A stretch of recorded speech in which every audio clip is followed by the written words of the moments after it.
أعوذ بالله من الشيطان الرجيم بسم الله الرحمن الرحيم قال اهبطوا بعضكم لبعض عدو ولكم في الأرض مستقر ومتاع إلى حين قال فيها تحيون وفيها تموتون ومنها تخرجون۔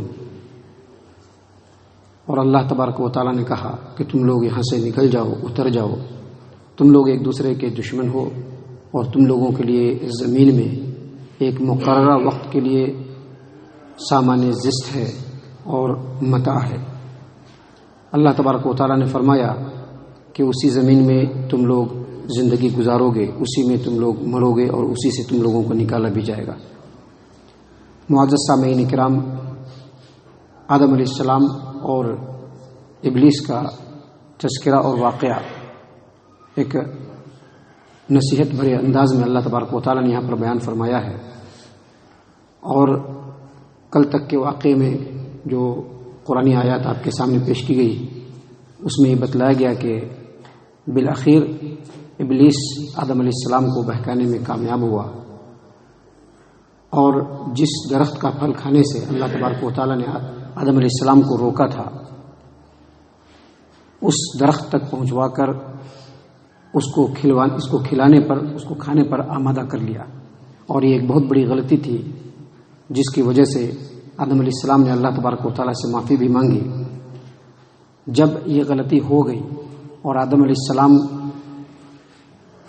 اللہ تبارک و تعالیٰ کی نافرمانی میں مبتلا ہو گئے تو اللہ تبارک و تعالیٰ نے کہا اہبطوا بعضکم لبعض عدو، اب تم لوگ یہاں سے نکل جاؤ، یہاں سے نکل جاؤ تم لوگ۔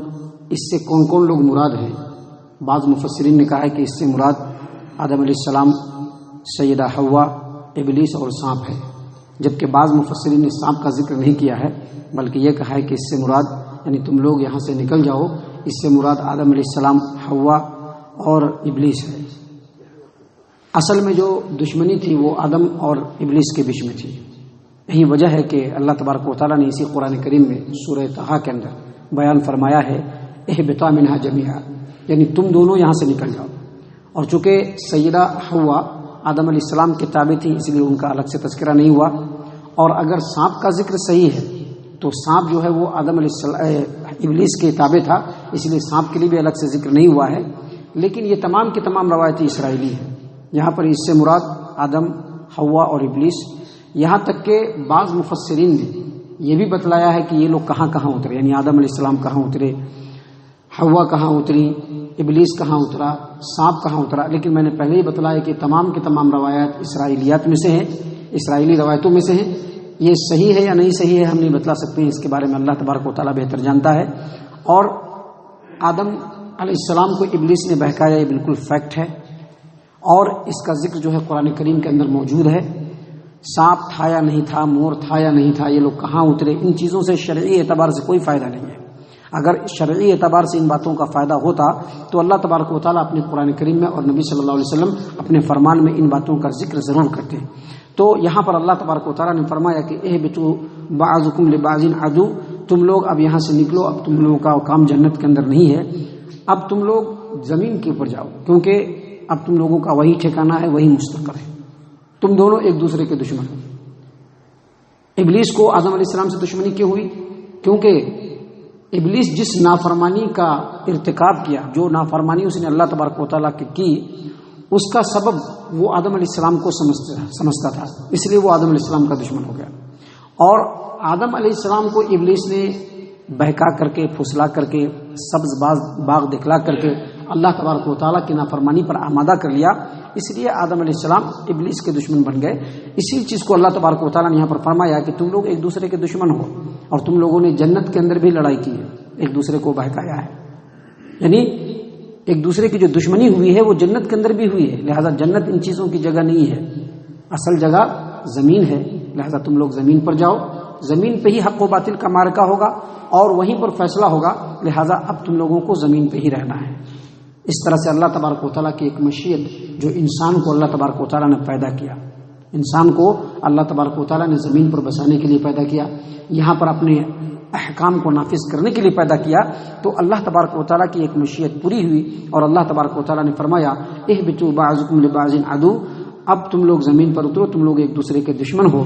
وَلَكُمْ فِي الْأَرْضِ مُسْتَقَرٌّ وَمَتَاعٌ إِلَىٰ حِينٍ، اب زمین میں تمہارے لیے ایک مقررہ وقت کے لیے ٹھہرنے کی جگہ بھی ہے اور ایک مدت کے لیے سامان زست بھی ہے.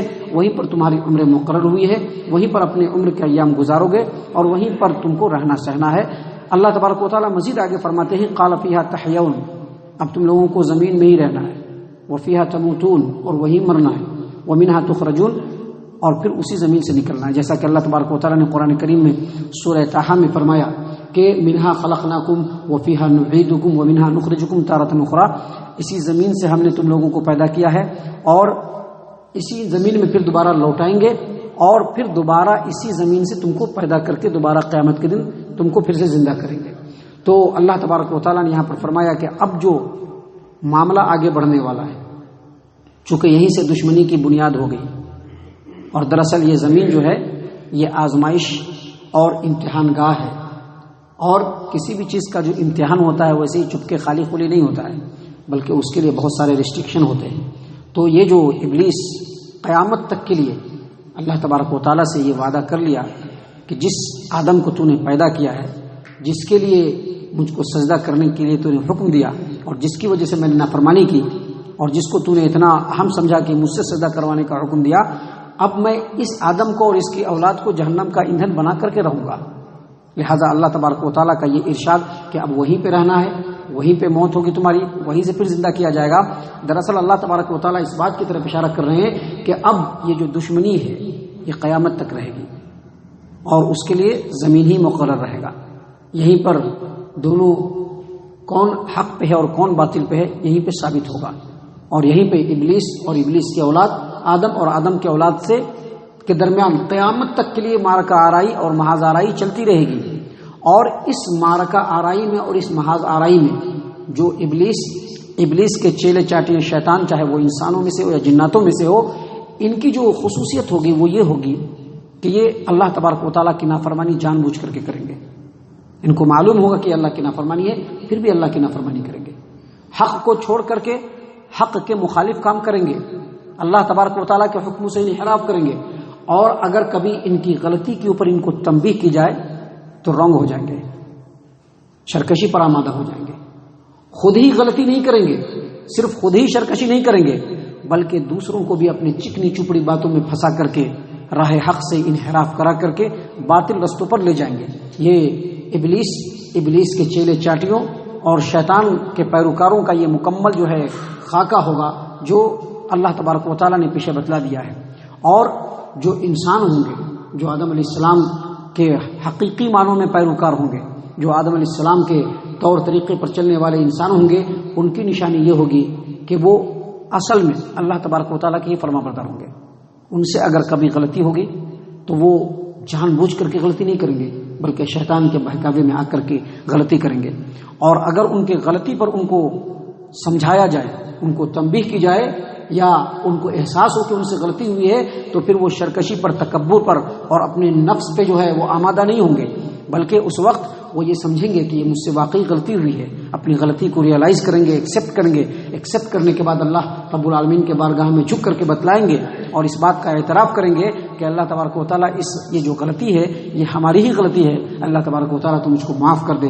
انہی باتوں کو اللہ تبارک و تعالیٰ نے ان آیات میں بیان کرتے ہوئے فرمایا کہ قال فیہا تحیون، اب تمہارا جو اصل مقام ہے وہ زمین ہے، وہیں پر تم کو زندہ رہنا ہے، اسی زمین میں تمہاری موت ہوگی اور پھر وہیں سے تم کو نکالا جائے گا.